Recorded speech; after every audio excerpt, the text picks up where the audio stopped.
Today's pick for Name That Song is...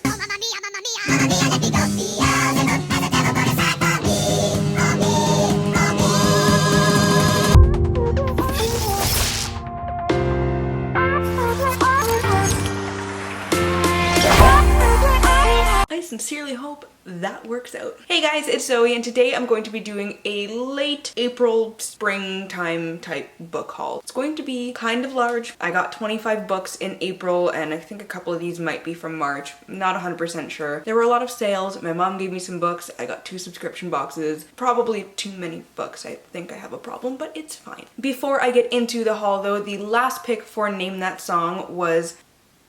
what was it? I Want to Be Like You from the Jungle Book. I don't really have a particular order. They're all next to me on the ground here. I do have quite a few sequels here, and as always, I won't be talking about those because I don't want to spoil anything, so that will prevent this video from being 3 hours long, which is fine by me. And yes, because it's a haul, I think I'm just gonna do this every haul now. We're doing some dramatic readings, which is why I had to go for a very dramatic song. I don't think there's anything What? I don't think there's anything else I have to tell you, so let's just get into these dramatic readings. The first book that I have here is I Owe You One by Sophie Kinsella. She's the author of Confessions of a Shopaholic, I believe. I've seen the movie, I have the book, haven't read the book. I should probably read the book. Fixie Farr has always lived by her father's motto, family first. And since her dad passed away, leaving his charming houseware store in the hands of his wife and children, Fixie spends all of her time picking up the slack from her siblings instead of striking out on her own. Poor girl. The way Fixie sees it, if she doesn't take care of her father's legacy, who will? So Fixie is trying to fix her family? No? Okay. It's simply not in Fixie's nature to say no to people. So when a handsome stranger in a coffee shop asks her to watch the laptop for a moment, she not only agrees, she ends up saving it from certain disaster. To thank Fixie for her quick thinking, the computer's owner, Sebastian, an investment manager, scribbles an IOU on a coffee sleeve and attaches his business card. Fixie laughs it off. She'd never actually claim an IOU from a stranger, would she? But then Fixie's childhood crush, Ryan, comes back into her life. And his lack of a profession pushes all of Fixie's buttons. Literally all of them. As always, she wants nothing for herself, but she'd love Seb to give Ryan a job. No sooner has Seb agreed than the tables are turned once more, and a new series of IOUs between Seb and Fixie, from small favors to life-changing moments, ensues. Soon, Fixie, Miss Fix-It for everyone else, is torn between her family and the life she really wants. Does she have the courage to take a stand? Probably not. Will she finally grab the life and love she really wants? Probably, but without the courage. We'll see. Sounds super cheesy. I'm super into it. The next book I have here is Class Mom by Lori Gelman? Gelman? I don't know. Jen Dixon is not your typical Kansas City class mom, or mom in general. Jen already has 2 college-age daughters by different, probably, musicians, and it's her second time around the class mom block with 5-year-old Max, this time with a husband and father by her side. Though her best friend and PTA president sees her as the wisest candidate for the job, or oldest, not all of the other parents agree. I'm in mom mode with that. I need it all the time. It's fine. The next book I have is Daisy Jones and the Six by Taylor Jenkins Reid. This is definitely a booktube made me buy it because literally nobody shuts up about this book, so it better fucking be good. Everyone knows Daisy Jones and the Six. The band's album, Aurora, came to define the rock and roll era of the late 70s, and an entire generation of girls wanted to grow up to be Daisy. But no one knows the reason behind the group's split on the night of their final concert at Chicago Stadium on July 12th, 1979, until now. Pause. Can we just say I don't actually know what the fuck this book is about? I just picked it up, don't even know what it's about, everybody's raving about it, so this is new for me. Excellent. Daisy is a girl coming of age in LA in like the late 60s, sneaking into clubs on the Sunset Strip, sleeping with rock stars, and dreaming of singing at the Whiskey A Go-Go. The sex and drugs are thrilling, but it's the rock and roll she loves most. By the time she's 20, her voice is getting noticed, and she is the kind of heedless beauty that makes people do crazy things. Also getting noticed is The Six, a band led by the brooding Billy Dunn. On the eve of their first tour, his girlfriend Camila finds out she's pregnant, and with the pressure of impending fatherhood and fame, Billy goes a little wild on the road. Daisy and Billy cross paths when a producer realizes that the key to supercharged success is to put the two together. What happens next will become the stuff of legend. I like it. Next is one that I've already finished, and this one is Fight or Flight by Samantha Shannon. No, Samantha Young. Wrong person. stars. I gave this 5 out of 5 stars. The love interest was a little bit problematic at times, but like, still loved it. The universe is conspiring against Ava Brevoort when a last-ditch attempt to salvage her trip back home is thwarted by an arrogant Scotsman. Their antagonism somehow lands them in bed for the steamiest layover Ava's ever had. And that's all it is, until Caleb Scott basically shows up on her doorstep. When pure chance pulls Ava back into Caleb's orbit, he proposes they enjoy their physical connection while he's stranded in Boston. Ava agrees, knowing her heart's in no danger since A, she barely likes Caleb, and B, his existence in her life is temporary. You hear her? Temporary. Sure, bud. But it turns out Caleb Scott isn't quite so intolerable after all. When his stay in Boston becomes permanent, Ava must decide whether to fight her feelings for him or give in to them. Really? Which one is she gonna do? Fuck if I know. But even if she does decide to risk her heart on Caleb, there's no guarantee her stubborn Scott will want to risk his heart on her. Again, super cute. We all know how it ends. I mean, I do because I've read it, but like I knew before. The next book that I have here is The Accidental Beauty Queen by Terry Wilson. Haven't read this one yet, but I'm about to read it in the next couple days, so we'll see how it is. Charlotte Gorman loves her job as an elementary school librarian and is content to experience life through the pages of her books, which could not be more opposite from her identical twin sister. Ginny, an did I just coin a new word? Instagram famous beauty queen, has been chasing a crown since she was old enough to say world peace, and she's not giving up until she wins Miss American Treasure. But when Ginny has a face-altering allergic reaction the night before the competition, Charlotte suddenly finds herself in a switcheroo the twins haven't successfully pulled off in decades. Woefully unprepared for the glittery world of hair extensions, false eyelashes, and push-up bras, literally God's gift, Charlotte realizes after walking a mile in her twins' sky-high stilettos, there might be more to the pageant circus than just sparkly crown. Love it. The next book I have here is Meet Cute by Helena Hunting. Kaylin Flowers was always calm,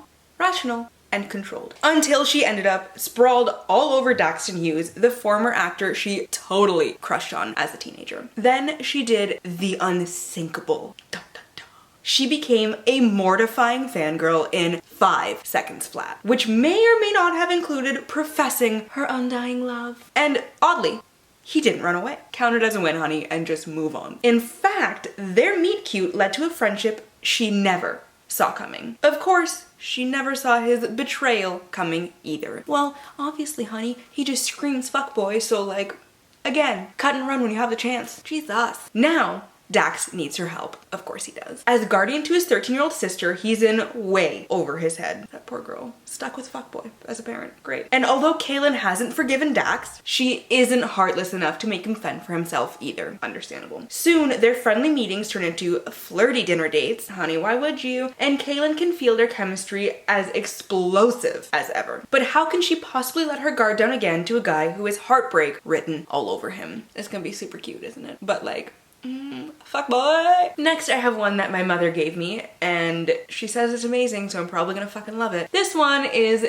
Daring Time by Beth Carey. We have a sexy man on the cover. I'm gonna love it, aren't I? He sees her, he wants her, he needs her. Chicago detective Ryan Dare has many secrets. A love for Shakespeare, excellent, an appreciation of all the finer things in life, and an absolute lack of restraint in the bedroom.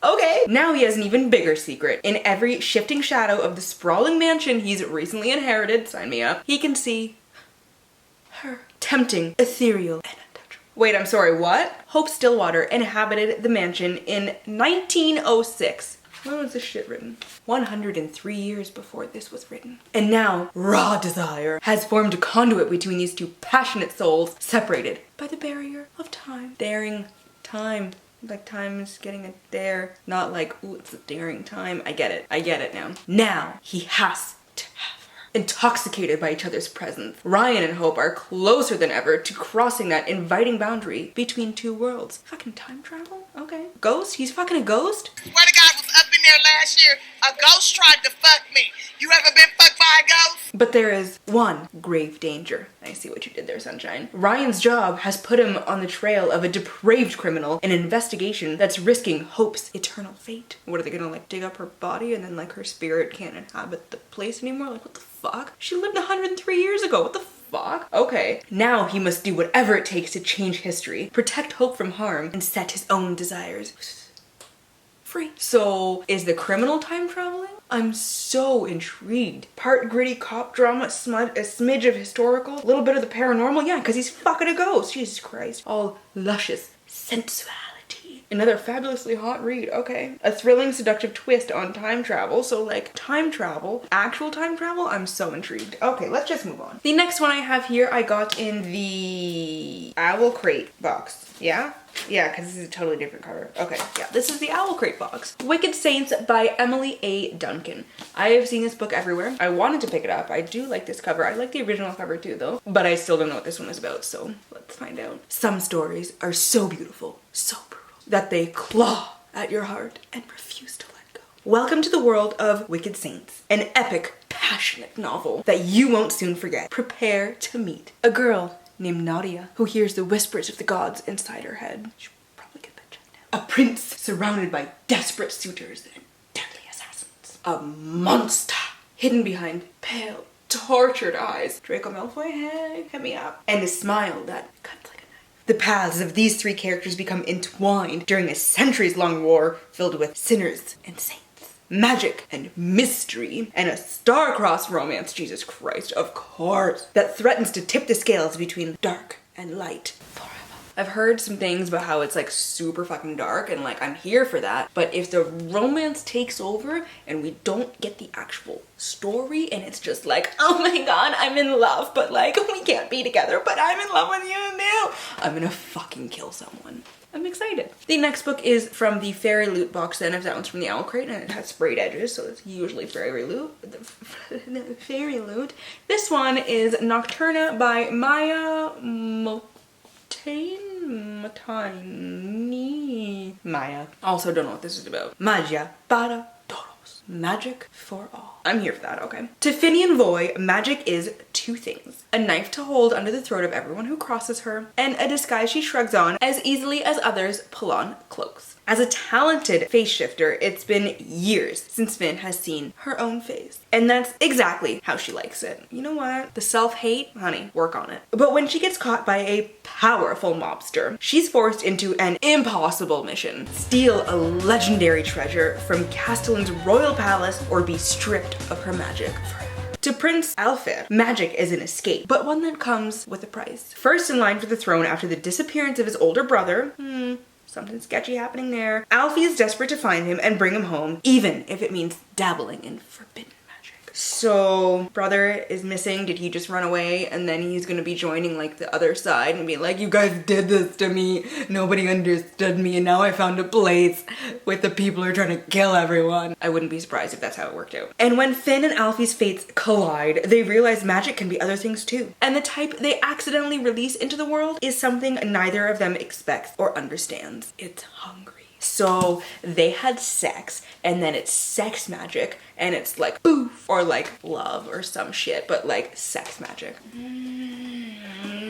The next book I read at the beginning of this month and it's complete shit on a stick. I'm not here for this. I don't get the hype. I thought it sucked. Anyways, this one is The Night Circus by Erin Morgenstern. I don't even want to do a dramatic reading because this was just so fucking boring. The circus arrives without warning. No announcements preceded. It's simply there. Like, no, okay, I'll do it. The circus arrives without warning. No announcements preceded. It's simply there when yesterday it was not. Within the black and white striped canvas tent is an utterly unique experience full of breathtaking amazements. Sure, bud. It's called Le Cirque des Rêves and it's open only at night. But behind the scenes, a fierce competition is underway. A duel between two young magicians, Celia and Marco, who have been trained since childhood expressly for this purpose by their mercurial instructors. Okay. Unbeknownst to them both, this is a game in which only one can be left standing. Amidst the high stakes, Celia and Marco soon tumble headfirst into love. Spoiler alert, not true. Setting off a domino effect of dangerous consequences and leaving the lives of everyone from the performers to the patrons hanging in the balance. The next two books I have are The Stylist and Amber Green Takes Manhattan by Rosie Nixon. This is the first one, this is the sequel, so we will do a reading of this one and not this one, so we don't spoil ourselves. I found this one first, and I read the back and I was like, oh, okay, sounds cool, but I'm a little bit lost, and then I realized it was a sequel and I got spoiled for this one-ish. So I'm not gonna do that to you guys. Amber Green loves her job at Smith's, the exclusive London boutique frequented by the rich, the famous, and the stylish. And with Stylist to the Stars, Mona Armstrong as a customer, there is never a dull moment. With the Oscars approaching and yet another assistant walking out on her, Mona needs help. Before she has time to say Rodeo Drive, Amber finds herself on a plane to LA to work with the increasingly volatile stylist and dress some of Hollywood's hottest and craziest starlets. Award season turns her life upside down as designer gowns and dazzling jewels are matched to A-list stars and paraded on red carpets at the year's most glittering events. Meanwhile, Mona is unraveling faster than a hemline. As Amber starts to enjoy rummaging through the ultimate dressing up box, she finds herself in the limelight as she catches the attention of two very different suitors. How will she keep her head? Which man will she choose? And most importantly, what will everyone wear? So it's gonna be a love V. There's gonna be the two guys and she's gonna be in the middle. Let's really spice it up and have like one of the guys attracted to the other one too, because that's like a true triangle. That's some shit I'm here for. Next, I have something that I never thought I would be doing on my channel. Not once. This one is Mr. Mercedes by Stephen King. Yes, I'm going to read a Stephen King book. No, I'm not going to read one of his horror books because your girl is a bitch and I would like to sleep at night. Thank you very much. The stolen Mercedes emerges from the pre-dawn fog and plows through a crowd of men and women online for a job fair in a distressed American city. Then the lone driver backs up, charges again, and speeds off, leaving 8 dead and more wounded. The case goes unsolved, and ex-cop Bill Hodges is out of hope when he gets a letter from the man who loved the feel of death under the Mercedes wheels. What a fucking dick. Ugh. Brady Hartsfield wants that rush again, and this time he's going big, with an attack that would take down thousands. Unless Hodges and two new, unusual allies he picks up along the way can throw a wrench in Hartsfield's diabolical. People are fucked up. I'm intrigued. I asked for recommendations for Stephen King books and Julia from Julia Sapphire, I will leave her channel link down below. She is the queen of Stephen King, realistically. I trust her advice. She recommended this one. We're gonna give it a go. Next, I have my queen's book, Becoming by Michelle Obama. I don't even know if I can do a dramatic reading of this. It's Michelle Obama. Let's do it. An intimate, powerful, and inspiring memoir by the former First Lady of the United States. First of all, sounds like fake news. I'm convinced that she's still the First Lady, because that's what I would like. When she was a little girl, Michelle Robinson's world was the south side of Chicago, where she and her brother Craig shared a bedroom in their family's upstairs apartment and played catch in the park, and where her parents, Fraser and Marion Robinson, raised her to be outspoken and unafraid. You did a damn good job, guys. Damn good. But life soon took her much further afield, from the halls of Princeton, where she learned for the first time what it felt like to be the only black woman in a room, to the glassy office tower where she worked as a high-powered corporate lawyer, get it girl, and where, one summer morning, a law student named Barack Obama appeared in her office and upended all her carefully made plans. A love story for the ages. I'm fine. Here, for the first time, Michelle Obama describes the early years of her marriage as she struggles to balance her work and family with her husband's fast-moving political career. She takes us inside their private debate over whether he should make a run for the presidency and her subsequent role as a popular but oft-criticized figure during his campaign. Yeah, because people don't like successful black women, so y'all can fuck off. Narrating with grace, good humor, and uncommon candor, she provides a vivid, behind-the-scenes account of her family's history-making launch into the global limelight, as well as their life inside the White House over 8 momentous years, not long enough, as she comes to know her country and her country comes to know her, as well as the rest of the world, because as a Canadian, I stan. She's my fave. Becoming takes us through modest Iowa kitchens and ballrooms at Buckingham Palace, damn girl, through moments of heart-stopping grief and profound resilience, bringing us deep into the soul of a singular, groundbreaking figure in history as she strives to live authentically, marshaling her personal strength and voice in service of a set of higher ideals. In telling her story with honesty and boldness, she issues a challenge to the rest of us. Who are we and what do we want to become? I want to be you when I grow up, Mrs. Obama, okay? I stand. You're a queen. I'm in love. Oh, I cannot wait to get into this book. I don't read nonfiction, like, ever, but this is one that I have to read. Next, I have 8 million Christina Lauren books, so bear with me here. The first one is Roomies. I've read this one and the next 2 coming up. For months, Holland Baker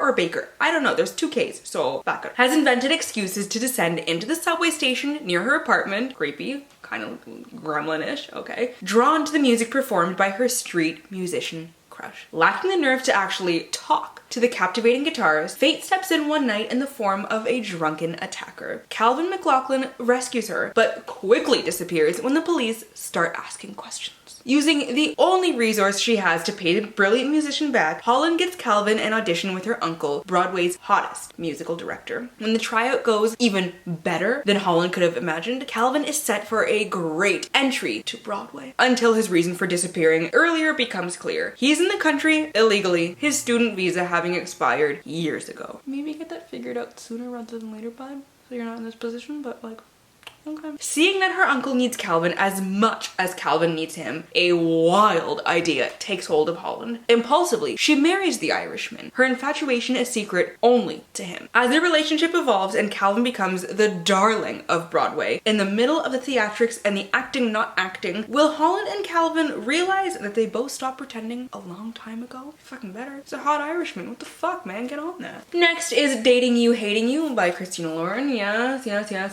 Despite the odds against them, from embarrassing meet awkward, not a meet cute, a meet awkward. It was great. At a mutual friend's Halloween party, Carter and Evie immediately hit it off. Even the realization that they're both high-powered agents at competing firms in Hollywood isn't enough to squash the fire. But when their 2 agencies merge, causing the pair to vie for the same position, all bets are off. Close too? Yes, please. What could have been a beautiful, blossoming romance turns into an all-out war of sabotage. Carter and Evie are both 30-something professionals, so why can't they act like it? Because they got the hots for each other, they want to fucking smash, and then they're like, we can't, but we want to, but we can't. Just fucking smash already, Jesus Christ, get it over with. Whether these 2 Hollywood love-hate birds get the storybook Hollywood ending or just a dramedy of epic proportions, you get to enjoy Christina Lauren's heartfelt, hilarious story of romance in the modern world. If you read The Hating Game and you liked it, you will love this one. Very similar. I liked it a lot. It was perfect. Next on the Christina Lauren train is my favorite half-night stand. Millie Morris has always been one of the guys. A UC Santa Barbara professor, she's terrible at getting personal. And she, just like her 4 best guy friends and fellow professors, is perma-single. So when a university function turns into a black tie gala, Millie and her circle make a pact they'll join an online dating service to find +1s. But there's a hitch. After making the pact, Millie and one of the guys, Reed Campbell, secretly spend the sexiest night of their lives together, but decide they would be better off platonic. Cause you guys are dumb, that's why. Online dating isn't for the faint of heart. While the guys are inundated with quality matches, Millie's first profile garners nothing but dick pics. Girl, I feel you. Anyways, go follow the account She Rates Dogs on Twitter. I'll leave that link down below, where they shame guys like the ones that Millie meets in her first account. Really fucking hilarious. Enter Catherine, Millie's fictional persona, in whose shoes she can be more vulnerable than she has ever been in person. Catherine and Reed strike up a digital pen palship, but Millie can't resist temptation in real life either. Obviously, because you guys fucked like a lot, and then you're like, you know what, better not, but then you're still kind of like, you know what, we should. So you're gonna fake date him online and then like pretend that you don't actually want to fuck again? Like, dude, that's just a lot of work for like no payout. Just fucking do it. Soon, Millie will have to face her worst fear, intimacy, or risk losing her best friend. It was really fucking cute. I liked it a lot. Now we are getting into the Christina Lauren that I have not read. The first one here is Love and Other Words. Macy Sorensen, her, is settling into ambitious, if emotionally tepid routine. Work hard as a new pediatrics resident, plan her wedding to an older, financially secure man, keep her head down and heart tucked away. There's your first problem. An older, financially secured man. Did we notice that they didn't say anything about she loves him, she even likes him, why are you marrying him? Don't do it, honey. But when she runs into Elliot Petropoulos, a nice Greek boy, the first and only love of her life, the careful bubble she's constructed begins to dissolve. Once upon a time, Elliot was Macy's entire world, growing from her gangly, bookish friend into the man who coaxed her heart open again, only to break it on the very night he declared his love for her. Dude, why you gotta be a fuck boy? Stop it. What the fuck? Told in alternating timelines between then and now,